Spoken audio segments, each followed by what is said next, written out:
இலங்கை நாட்டின் தேசிய கொடியில் இருக்கக்கூடிய சிங்கத்தை பற்றியும் இலங்கை நாட்டின் தேசிய பறவையை பற்றியும் ஒரு சில சுவாரஸ்யமான விடயங்களை இந்த வீடியோவில் பார்க்கலாம். உங்களுக்கு தெரியுமா, வரலாற்று ரீதியாக இலங்கை காடுகளில் சிங்கங்கள் வாழ்ந்ததற்கான ஆதாரங்கள் எதுவும் இல்லை. அப்படி இருக்கும் பொழுது இலங்கையின் தேசிய கொடியில் வாளேந்திய சிங்கம் எவ்வாறு வந்தது?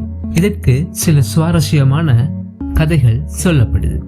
இலங்கையில் முதல் குடியேற்றவாசியாக இந்தியாவிலிருந்து தனது தோழர்கள் 700 பேருடன் விஜயன் அன்றைய தம்பப்பண்ணி என்னும் இலங்கையில் தம்பலகாமம் என்னும் இடத்தில் வந்து இறங்குகிறான்.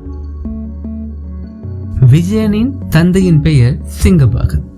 இந்த சிங்கபாகு காட்டு விலங்கான சிங்கத்தின் வாரிசாக மகாவம்சத்தில் கூறப்படுகிறது.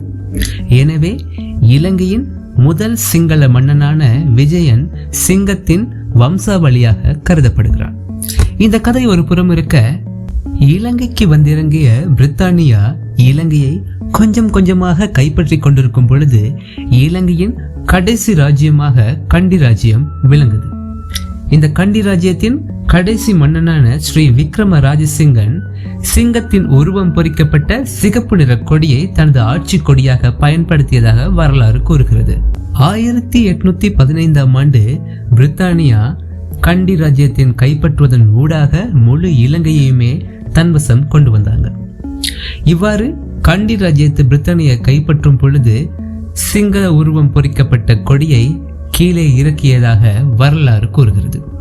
எனவே 1948ஆம் ஆண்டு இலங்கைக்கு சுதந்திரம் கிடைத்த உடனேயே அன்றைய இலங்கையின் பிரதமராக இருந்த DS சேனாநாயக்க அவர்கள் எந்த கொடியை பிரித்தானியா கீழே இறக்கினார்களோ அதே கொடியை ஏற்றி சுதந்திரத்தை கொண்டாடியதாக கூறப்படுது.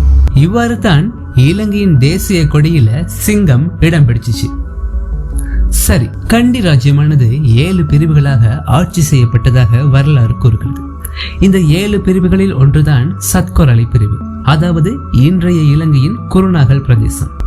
இந்த சத்கொரளி பிரிவின் கொடிதான் சிங்க உருவம் பொறிக்கப்பட்ட கொடி என்றும் ஒரு கதை நிலவுகிறது. அடுத்ததாக இலங்கையின் தேசிய பறவை பற்றி ஒரு சில தகவல்கள். இலங்கையின் தேசிய பறவை காட்டுக்கோழி. இலங்கையில் உள்ள காட்டுக்கோழி இனமானது இலங்கைக்கு மட்டுமே உரித்தான ஒரு இனம் அப்படின்னு சொல்லப்படுது. இது உலகில வேற எந்த ஒரு இடத்திலும் இந்த வகையான காட்டுக்கோழிகள் இல்லை அப்படின்னு சொல்லப்படுது. இலங்கையின் தேசிய பறவையான காட்டுக்கோழியின் ஆண் இனமானது, அதாவது ஆண் கோழி சேவல், வண்ணமயமான வண்ணங்களோடு 66 முதல் 73 சென்டிமீட்டர் வரை நீளமுடையதாக கூறப்படுகிறது. அதேவேளை பெண் கோழியானது மண்ணிறம் மற்றும் பழுப்பு நிறத்திலான வெறுமனே 35 சென்டிமீட்டர்கள் வரை நீளமுடையதாக கூறப்படுகிறது. நிலத்தில் முட்டையிட்டு வாழக்கூடிய இந்த காட்டுக்கோழி இனமானது ஆபத்தான சந்தர்ப்பங்களில் மரங்களின் கிளைகளிலும் வாழ்வதாக கூறப்படுகிறது. இலங்கையில் மட்டுமே இலங்கையின் காடுகளில் காணக்கூடிய இவ்வகையான வண்ணமயமான காட்டுக்கோழி இலங்கையின் தேசிய பறவையாக காணப்படுகிறது. மேலும் இது போன்ற தகவல்களை தெரிந்து கொள்ள எமது டிட் யூ நோ லங்கா சேனலினை சப்ஸ்கிரைப் செய்யவும்.